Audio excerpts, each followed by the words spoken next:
VCY America presents Crosstalk, a nationwide call-in program discussing issues that have an effect on our families, our communities, our churches, our nation, and our world.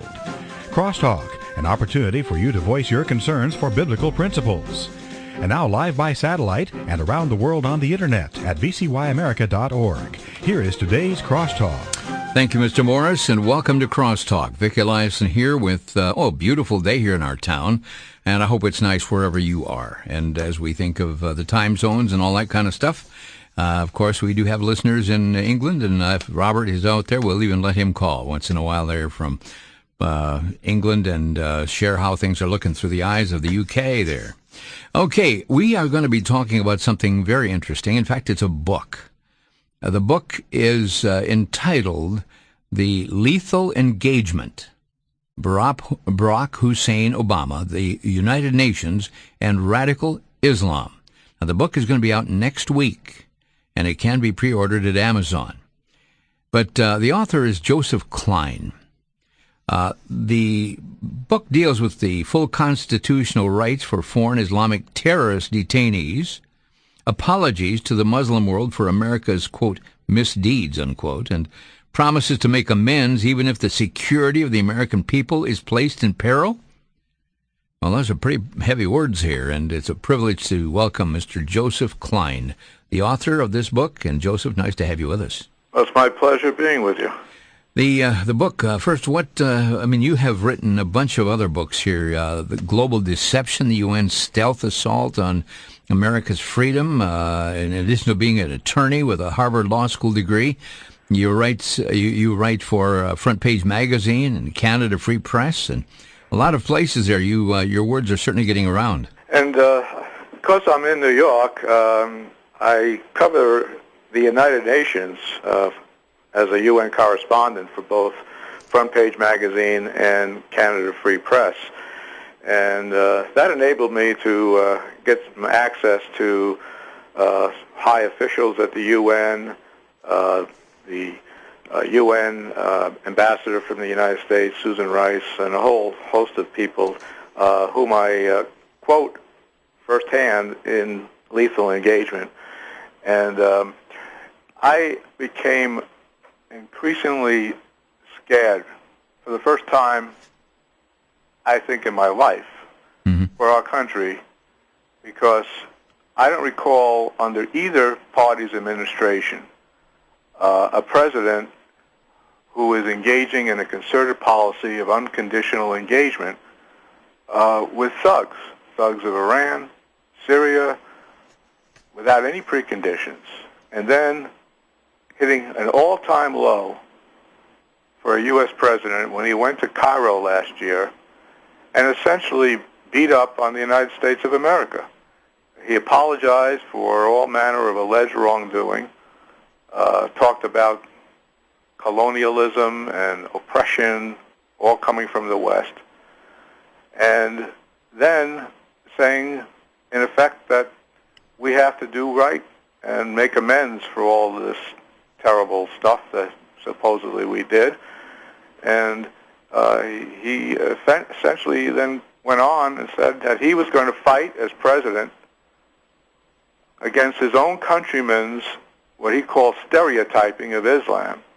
And he vowed to fight to give Muslims in this country as much room as they needed to practice their religion, quote, as they see fit. And you read that religion, it means taking over.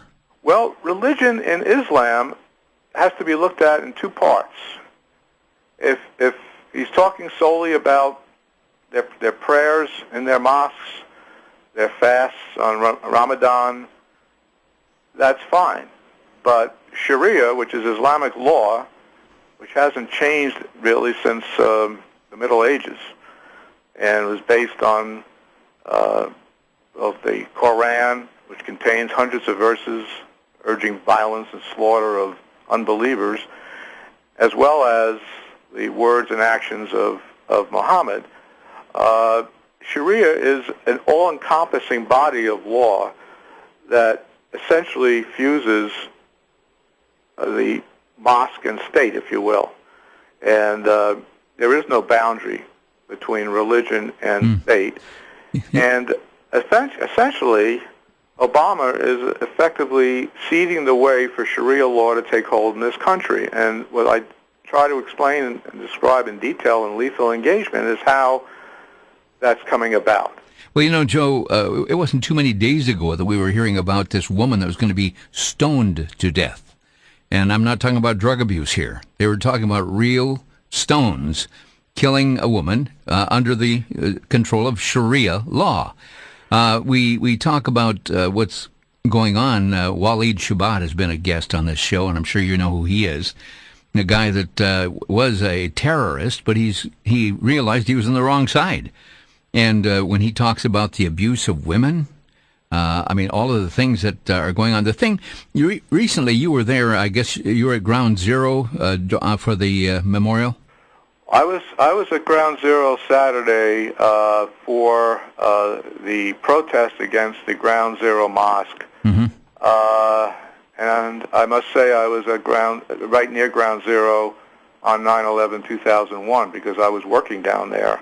I felt my building shake. I saw people jumping to their deaths from the World Trade Center. And then, along with thousands of others, I ran for my life as the towers crumbled. And to think that a 13-story, $100 million mega mosque complex is going to be built 2 blocks from Ground Zero on the site of a building that was actually hit by a piece of one of the planes that crashed into the World Towers is to me an obscenity. And for President Obama to come out and talk and lecture to us about religious freedom and religious tolerance and come out in support of the placement of this mosque without considering the feelings of survivors and people who lost loved ones on 9/11 is just the latest indication of where this man is coming from. I mean, again, in Lethal Engagement, I go through a litany how he wants his administration to Mirandize, in effect, Islamic terrorists. You know, Joe, there are people that keep talking about the mosque, and after all, they should have a little building or a big building or something where they can pray in. Now, I just received today some emails with pictures that show them blocking streets in New York, having Islamic prayers. I mean, you can't even sing a Christmas song, Silent Night, without being threatened with legal action. Yet these people can take their religion out in the middle of the street, put their prayer rugs down, and put the north end of a southbound Islamic up in the air, and block the streets. And one thing I'll tell you what, Waleed Shoebat said this about mosques. He said many people think that a mosque is simply a place of worship, but he says it is an embassy. It is an embassy for world domination. Well, I think it's also what Dick Morris called sort of like a law school, because, again, it's not just where prayers and religious devotion takes place. It's where Sharia law, in all of its extreme forms, is indoctrinated, and where the effort to spread Sharia law into the precincts of the non-Muslim majority countries through what they call dawah, which is a kind of a means of proselytizing aggressively. That's where they originate from. And your guest also has it's very interesting because I read some of his translations of speeches given by the imam of the Ground Zero Mosque, Imam Ralph, in Arabic. He translated them. And one of the things that Ralph said over in the Middle East, not here, is that essentially he was the inspiration for Obama's Cairo speech. It was based on one of the chapters of his book. I do know that in comparing what Obama said to what the United Nations so-called Alliance of Civilization said in its reports to try to whitewash Islamic ideology and blame the West for stereotyping Islam.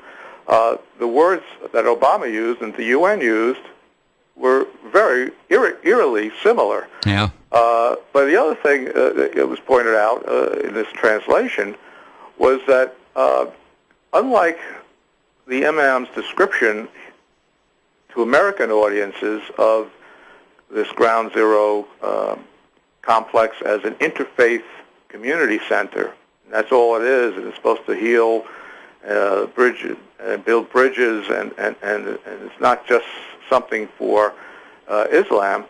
Well, he said over in the Middle East that Muslims all over the world will be proud of this icon. That's the word he used, icon.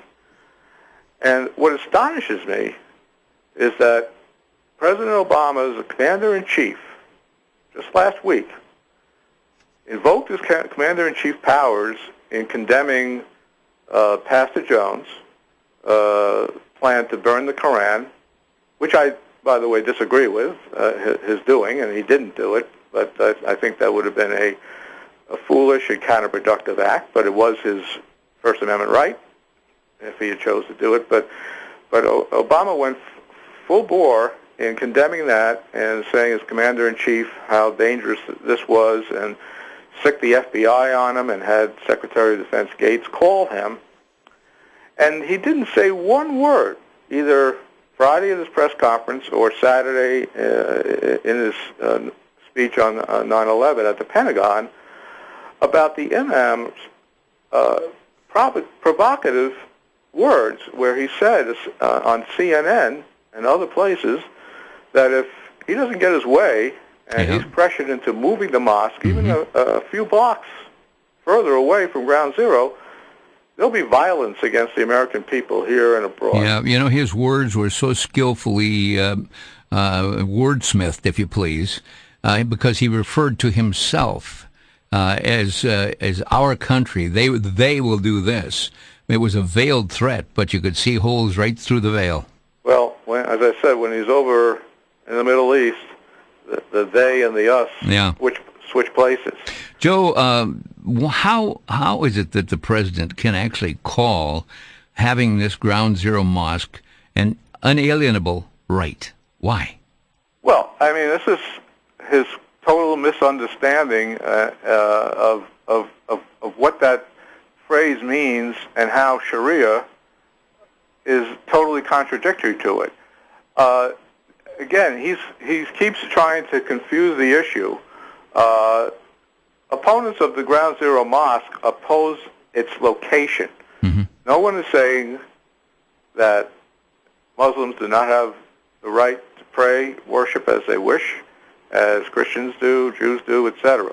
That's not the issue. The issue is, what are the motives for this particular imam in placing this particular 13-story complex so close to Ground Zero? Where's the money coming from? We're going to be right back in 60 seconds. Stay with us. Our guest today is Joseph Klein, author of the book Lethal Engagement: Barack Obama, the United Nations, and Radical Islam. We shall return.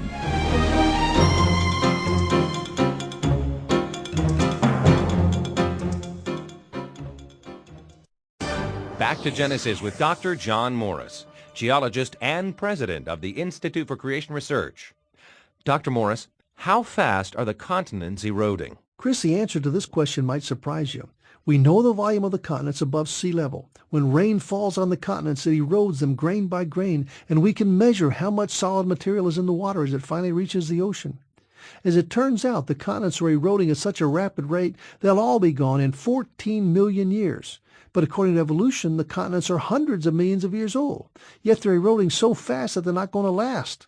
Something is wrong with that millions of years picture. The measurements we make are much more in line with the creation, flood, young Earth account.